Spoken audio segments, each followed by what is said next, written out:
Imaginez un monde sans électronique. Pas de smartphone, pas d'ordinateur, même pas une simple ampoule. L'électronique a révolutionné nos vies.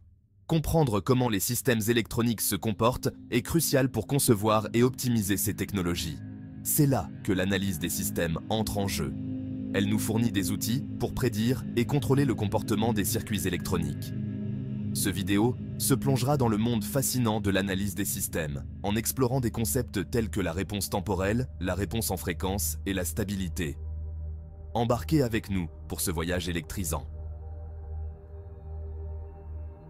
Lorsqu'un système électronique est soumis à un changement soudain d'entrée, il lui faut un certain temps pour s'adapter à ce changement et atteindre un état stable.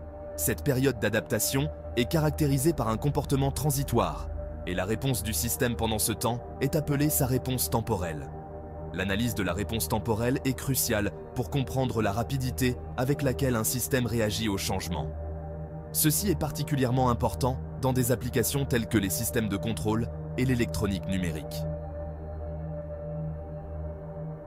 Prenons l'exemple d'un simple circuit RLC, un élément constitutif fondamental de nombreux systèmes électroniques. Ce type de circuit est souvent utilisé dans des applications telles que les filtres, les oscillateurs et les systèmes de communication. Comprendre son fonctionnement est essentiel pour tout ingénieur en électronique. Il se compose d'une résistance, d'une inductance et d'un condensateur monté en série. La résistance limite le courant, l'inductance stocke l'énergie sous forme de champ magnétique et le condensateur stocke l'énergie sous forme de champ électrique. Ces trois composants interagissent pour déterminer le comportement global du circuit. Lorsqu'une tension est appliquée, la réponse temporelle du circuit peut présenter différents comportements en fonction des valeurs de la résistance, de l'inductance et du condensateur. Par exemple, une résistance élevée peut amortir les oscillations, tandis qu'une inductance ou un condensateur de grande valeur peut prolonger la durée des oscillations. Il peut osciller pendant un certain temps avant de se stabiliser, ou il peut s'approcher progressivement de l'état stable sans aucune oscillation. Ces comportements sont classés comme sous-amortis, critiques ou suramortis. Un circuit sous-amorti oscillera avant de se stabiliser, tandis qu'un circuit suramorti atteindra l'état stable sans oscillation.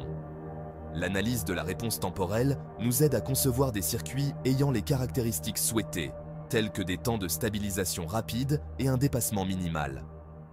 En utilisant des outils de simulation et des mesures pratiques, les ingénieurs peuvent ajuster les valeurs des composants pour obtenir les performances désirées. Cela est crucial dans la conception de circuits pour des applications spécifiques, comme les systèmes de communication ou les dispositifs médicaux, où la précision et la fiabilité sont essentielles.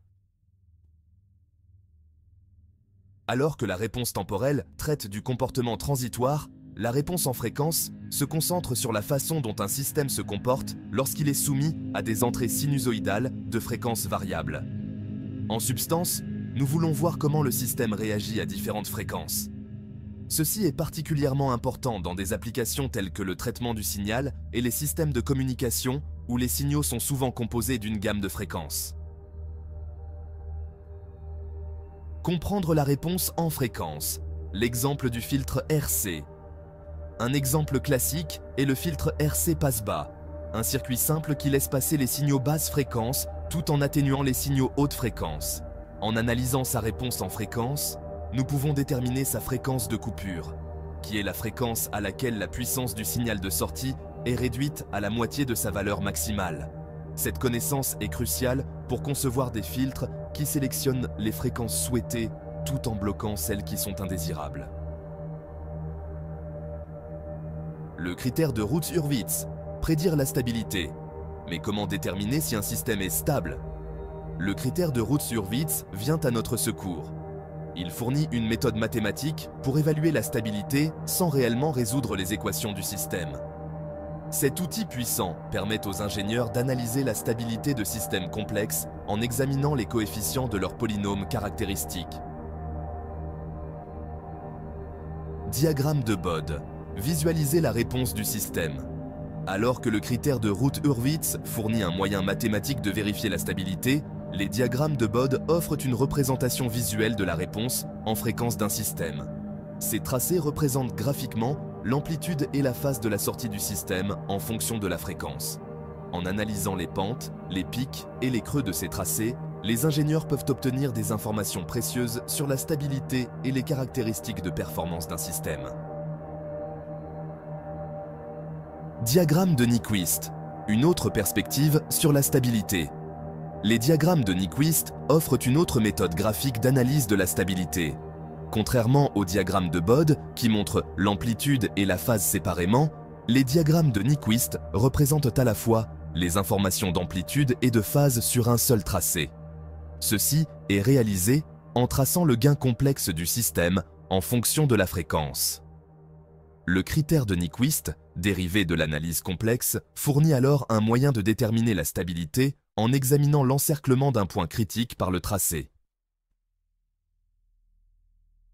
Application et importance de l'analyse des systèmes.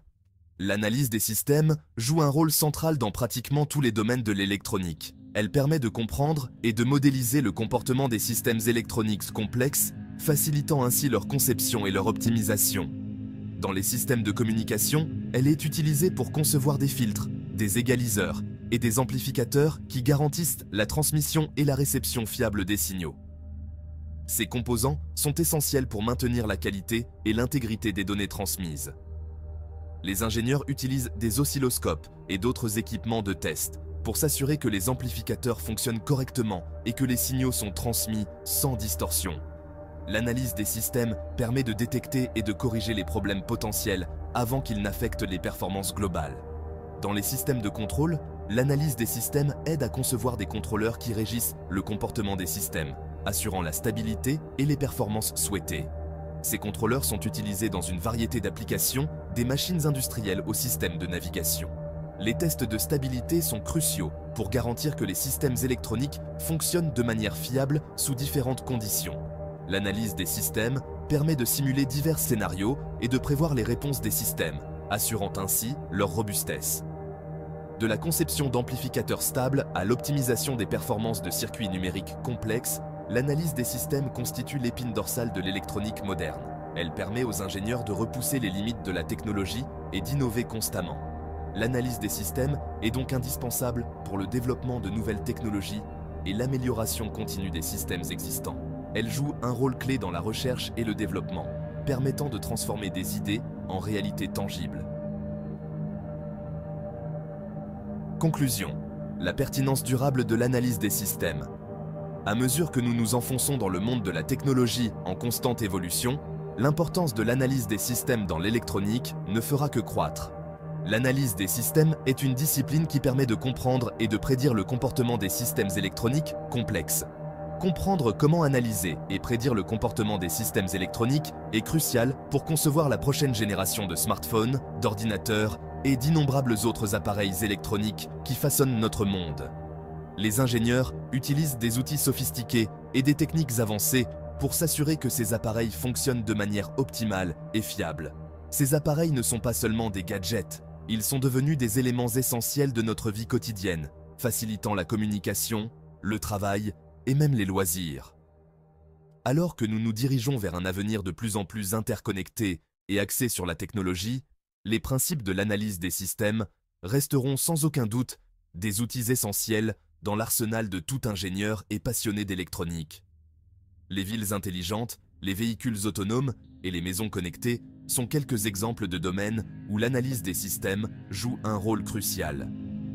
En fin de compte, la capacité à analyser et à optimiser les systèmes électroniques est ce qui permettra de continuer à innover et à améliorer notre monde technologique.